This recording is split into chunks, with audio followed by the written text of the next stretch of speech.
سلام، میخوایم روی کیندل یا هر کتابخانه غیر اندرویدی که به اینترنت وصل میشه تاقچه بریزیم. اول اینترنت بروزره اون کتابخانه باز میکنیم، بعد سرچ میکنیم تاقچه. بعدش سایت تاقچه رو باز میکنیم. بعد از این دکمه منو رو باز میکنیم. ای بابا.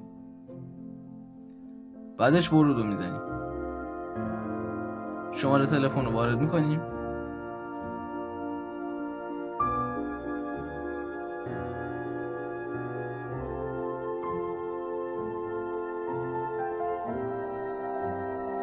بعد از وارد کردن شماره تلفن یه کد میفرسته برامون.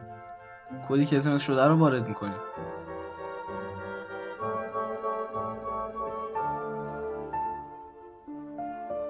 ورود رو میزنیم. دوباره همون منو رو میزنیم، میریم تو کتاب‌های من. اونجا کتاب‌های دانلود شده و خریداری شده رو بهمون نشون میده.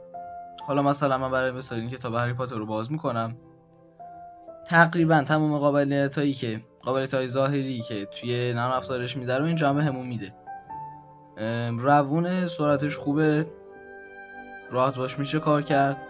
این ستینگ هم که بزنین اینجا مثلا تم دارک میتونین بذارین، بک‌گراندش عوض کنین، فونت ها رو میتونین بزرگ و کوچیک کنین. ببینید مثلا